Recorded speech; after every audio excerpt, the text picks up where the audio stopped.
Yo, Fort Worth Fabian in the building, man. Back with a video for the channel. I'm doing a reaction to Ken's Five, father and son arrested in Savanah Soto Matthew Guerra murders. So the bodies of pregnant teen and her boyfriend were found the day after Christmas in a medical center apartment complex. 19-year-old was taken into custody and faces capital murder charges. Man, this story was going viral this morning. Obviously coming to the conclusion that a father and son duo committed this crime. And I had actually heard about the story obviously around the Christmas time, but I didn't really know too much details behind it. I just saw it was kind of like a breaking story. So hopefully this video encompasses everything, man. Like, comment, subscribe, hit notification bell. Follow me on my socials at Fort Worth Fabian. Let's get right into the video, man.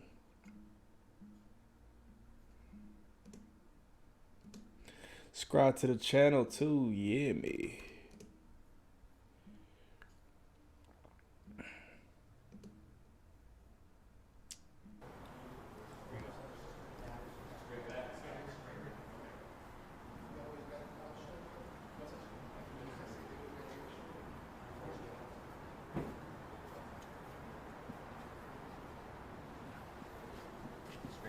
Why did you do it? Are you sorry for what happened? Did you know Savannah was 9 months? Did you know she was pregnant? Always fake news, huh? That car right there. This is your final chance to say something about your Bruh said it's son. all fake Hey guys, we're news. going this way. ¿Lo hiciste solo? ¿Te arrepientes? ¿Quieres decir algo? Anything to say to your family? Yeah, guys always one side. You don't know what's going on. Back up, guys. Back up. Please don't push me. I'm not. I'm moving you this way. No, not you. Any messages for the family? You sorry? They want to know why. Why'd you do it? You sorry? Did you do it? Why did you do He it? said, did you do it? She was pregnant? Nothing to say? Huh? You didn't care? Why was it the whole family? Close to Christmas? Remorse? Anything? Why, man? Any remorse? Bro, they Sorry? be asking some questions. The media, the reporters, is crazy. Like, they're allowed so close to, these murderers, these killers, these people who are accused of such things. Whether I guess I want to say they're probably transferring him probably right now. But why is the media allowed so close? You know what I'm saying? It don't even look real. It's like, I don't know. I think like when the media gets so close and asks these kind of questions, it kind of takes from, the crime and the realness behind it. That's just my perception and opinion. He should be far away. He should be not even allowed to speak to the media. I don't even think he should have a voice at this point in time. You know what I mean? So this just don't even, I don't know. It made me feel some type of way, to say the least. Ain't you sorry for lying about what you're saying? You don't even know what's going on. Well, tell You us. just make stuff up like always. Tell us. What's going on? He said, tell us. Did you shoot them? Bait. They're trying to Shoot bait them? you. Are you in the video? You know what I'm saying? Like, while the police are literally putting him in the back seat, they're allowing the door to remain open and for them to have a camera in his face. I just, why is this allowed and why is this normalized? You just hide the evidence. Just lock him up. He shouldn't speak. Get him to where he need to go. How'd you know Savannah? ¿Quién los mató? Was it retaliation? ¿Quién los mató? You sorry? They close, right in his face too. He said, "Watch out, guys." Now he's saying it, bruh. Maybe like back up, man. Yeah, he good.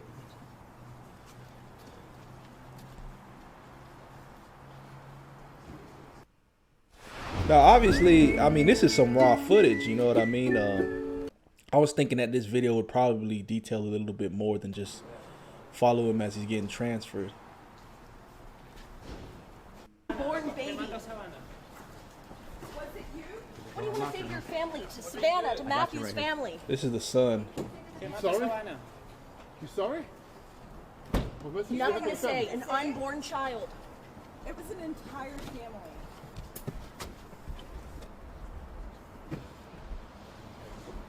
You sorry?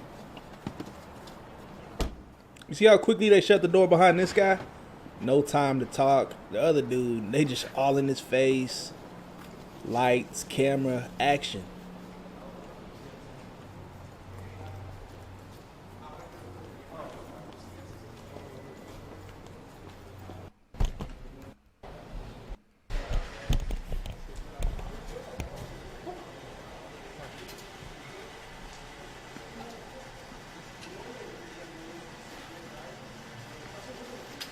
Yeah, let's get to the commentary, man. Let's get to the details.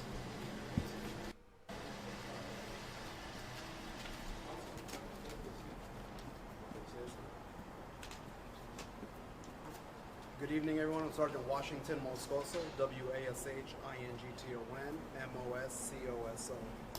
So the individuals you saw this evening, the first individual's name is Ramon Preciado, 53 years old, SID number 443651. The second individual was Christopher Preciado, 19 years old, SID number 1191061. So the two individuals we just walked out today, again, is a father and son. The first individual is a father, the second individual is a son. They're going to be charged, the son's going to be charged this evening with capital murder, and the father's going to be charged with abuse of a corpse. So we do expect Abuse of a corpse. charges to be pending. So I'm not going to go into the whole thing. We all know what kind of led us to this to where we are today. I will say that when we recover, or when the bodies were discovered on Danny Cave, obviously the investigation began. SAPD detectives made that location and started collecting evidence. One of the key pieces of evidence that we did collect at the scene was Savanah's cell phone, and that was handed over to our technology team, who was able to download some information on there. With the assistance of the U.S. Secret Service, we were able to get enough information, and so that information was given to our detectives today. With that information, the detectives were able to find a possible location of where the suspect vehicle that was released on that surveillance camera, the surveillance video, possible location where that suspect vehicle might be. They made that location, and sure enough, the vehicle was there. They did a little bit of surveillance on the video, or on the vehicle, and then were able to determine which house it belonged to. They went up, knocked on the door. The first gentleman, the first individual, the father answered the door. He knew why the police were there. Was cooperated fully with the investigation. We're right here to headquarters, and our detectives were able to start interviewing both the son and the father. Again, they were both at the home. They were both brought down here, and the interrogations began. Through interrogating the individuals, our detectives had enough, based on what they said, there was enough information there to get a warrant signed by a judge tonight, again, to charge. So I don't know the details, so I'm gonna kind of read some notes from a source. So, according to the arrest warrant affidavit, Guerra had gone to Preciado's home to sell him marijuana on the night of December 21st. So the boyfriend who was murdered alongside his girlfriend was going to these folks' house to sell them weed. And then Preciado said that Guerra pointed a gun at him when Preciado manipulated the weapon, resulting in Soto being shot, the affidavit said. Moments later, Guerra once again pointed the gun at Preciado, who told detectives that he manipulated the weapon again, resulting in Guerra being shot. So I guess he's pretty much saying this happened twice. So the medical examiner previously reported that he had died from a contact gunshot wound to the head. It's a lie. It's a lie in terms of the Preciado kid trying to detail that, he manipulated the gun. Because that's kind of extreme. If a guy points a gun at your face, you manipulate it to pretty much shoot him in the head. You get a perfect headshot. I think headshots are 9 times out of 10 deliberate. They're not just, it was an accident. So yeah, Preciado allegedly was the sole killer in the case. Said his father helped him hide the bodies. Christopher with capital murder and Ramon with abuse of a corpse. Again, there will be more charges pending. This is what we have right now. I'll answer any questions. Due to the capital murder for the son and then abuse of the corpse charge for the dad, does that mean that you guys believe the son killed them and then the dad helped hide the bodies? Yes. And so I want to touch base on something real quick. Since the release of the video that we put out on the 28th, internet has blown up with people sending tips and people just sending misinformation. There's a lot of misinformation out there. These two individuals are the only suspects that we were looking for. They were arrested. There were many names being thrown around on the internet. Those people had nothing to do with this. We vetted them and everything. They didn't have anything to do with these murderers. So the individual, again, Christopher, we believe committed the murders of Matthew and Savanah, and then Ramon. I think it's rare to where, you know, a murder suspect openly admits that he did it. It's very rare. 9 times out of 10, like y'all know, if you know, I watch a lot of criminology, they will lie, which is why I assume that when the son is mentioning that, you know, Guerra, the victim, came to the house to sell him weed, pointed a gun at him, he manipulated the gun and hit him and shot him in the head. I think that's a tall tale. You know what I mean? A lot of murderers will say, you know, the gun slipped, it went off on accident, to try to deflect a little bit. They'll try to cover up, or there's a lot of different psychological things or tactics, or, you know, things you can pay attention to that the police are well versed on to know if, hey, he lying, or we can tell something's off here. They got it down pat, really. Helped. You didn't say why? It appears to be a narcotic related deal that went bad. Do we know the connection between this father and son and Matthew and Savanah, or the connection to the apartment? And they still haven't detailed why the girlfriend got killed. You know what I mean? So the boyfriend was selling weed. The girlfriend, what did she do? And she was pregnant.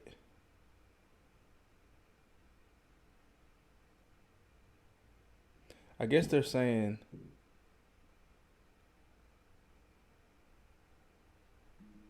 Complex.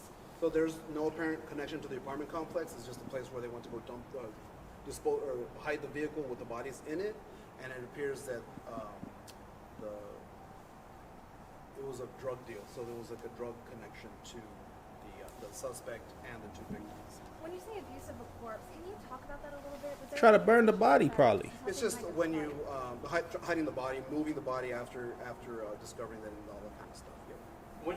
In one report, I read that the body was like altered or damaged in a sense. So that's why I assume that I don't know. I guess they didn't engulf the body in flames, or the bodies. But yeah, whenever you move, you know, a victim or a deceased victim from a crime scene, obviously you're playing with you know, evidence in that nature or in that source. So that'll tackle on charges because you're altering a crime scene essentially.